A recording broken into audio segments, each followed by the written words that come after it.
This is a Louie Tee Network exclusive.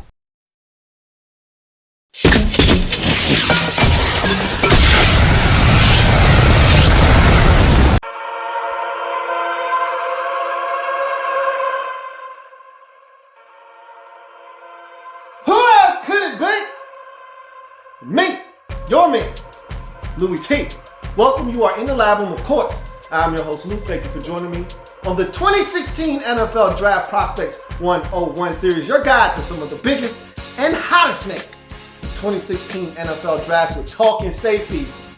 And this is a guy that I think benefited from the Mike Mayock hype train. And it all started back at the combine when Miles Killebrew stepped up to the plate, run his 40, and he had already jumped a 38-inch vertical. He had already jumped a 10-2 or so broad. The explosiveness was on display there, and Mike Mayock started gushing about how this guy is a hitter. They put on the clips. We all saw the cut-ups of him lighting guys up. Deion Sanders started going bananas, and somebody needs to take this kid, and Mike Mayock's over there salivating and drooling. And so the hype machine had gotten going on Miles Killebrew. And so Mike Mayock was expecting this kid to go out and run a 4.45 or 4.43. He ran a 4.6. Didn't see that one coming, did you? But anyway, in any event, let's talk about Southern Utah's safety, Miles Killebrew.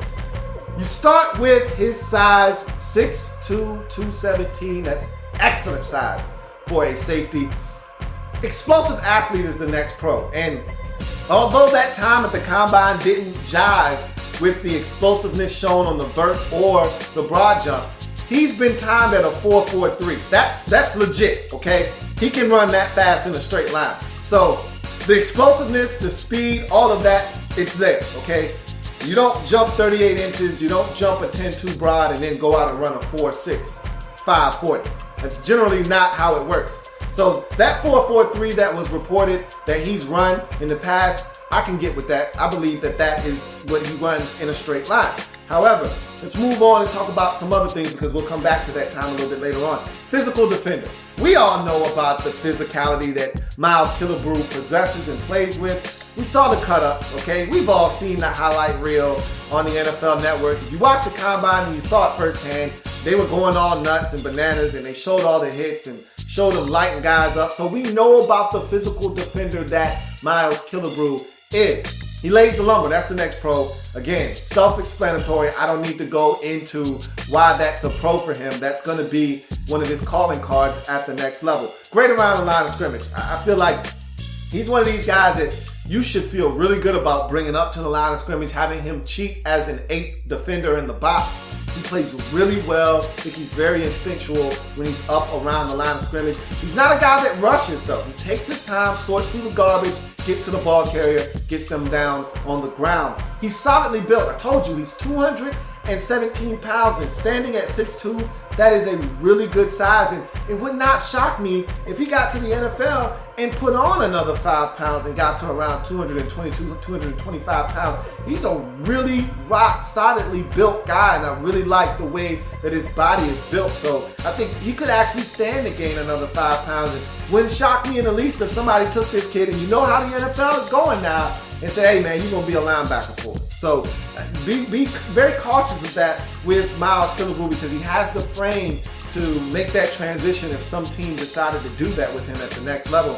Patient defender, I talked about that earlier, kind of alluded to that. He's not a guy that's gonna just take off once the ball is snapped. He's one of those guys that strife, and then he'll pick his way through the garbage, get up the field, and get to the ball carrier. Even when he's at the safety position, sometimes that patience can really be frustrating because you see run, you want him to react, but again, sometimes when you're that last line of defense as a safety, you'd rather be safe than sorry, be a little bit more cautious and err on the side of caution because if you miss, if you take a poor angle, a run that is 17 yards could turn into 71 yards. So you always want your safeties to be a little bit more cautious than a guy that is up around the line of scrimmage that can take a risk, because there are defenders behind him that can bail him out if you make a mistake. When you're the last line of defense, there is no one behind you to bail you out. So he can be very patient, take his time, make good decisions. Sometimes that patience can bother you because you want him to go and make a play, and he's being a little bit cautious instead of going and being very instinctual. Special teams value. I watched him on special teams rundown on numerous occasions, and even on one occasion in particular, hit the guy, made him fumble the football on a punt return. So he's a guy that brings special teams value, and for a guy that's probably not going to be starting for you day one, most likely, you want him to bring some special teams value to the table, and you're going to get that out of Miles Killebrew. A guy that fast, that explosive, that athletic, with the ability to hit, you want him on special teams without any shadow of a doubt. You move on to his cons, and to me, the first one that jumps off the page at me is he does not wrap up. He's a kill shot guy. He's looking to lay somebody out. He does not wrap up his arms at all when he's going to tackle very often. And it's frustrating because at the next level, these guys are strong. They lift weights, okay? At Southern Utah, you might be playing against Abilene Christian, okay? So yeah, you can run up to a dude who's 192 pounds and lay the lumber on him, and he goes flying 3 yards backwards. What happens when all of a sudden, that's not a 192-pound receiver, that's a 215-pound receiver who weighs just as much as you do, who's just as physical as you are, and he bounces right off of you. Try that on Anquan Bolden. See if he goes flying in the other direction, or if he doesn't just bounce off of you like you're a little gnat. So he needs to wrap up. These are some physical guys he's going to be dealing with at the next level. From tight ends to running backs to receivers, they're all physical. They're all big. They all lift weights, and they all can bounce off of a shoulder tackle. He needs to be more physical and wrap up instead of looking for the kill shot on just about every time he hits someone. Doesn't play to his time speed. Another one of these guys that you see that 4.4, 3, 40, you hear about the 38-inch vertical, you hear about the 10.2 broad, but when you watch him on tape, I did not once see him and say, okay, yeah, that's 4.43 right there. Not one single time did I see Miles Killebrew flying on tape and say, damn, that was some beautiful closing speed, or man, that was explosive. Not one time did I say to myself, Miles Killebrew looks like he can play some free safety for me. Not one time.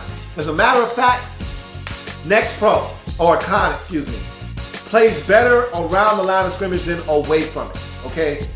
I don't trust him in coverage, one-on-one with any receiver. I don't trust him in coverage with any tight end of any merit. I don't trust him out in space as a single high safety. I don't even like him in cover 3, okay? Where he's got other guys covering the other 2/3 of the field, and he's just got a third of the field. I don't trust him in coverage at all. I didn't like what I saw in coverage. I thought there were a lot of wasted steps.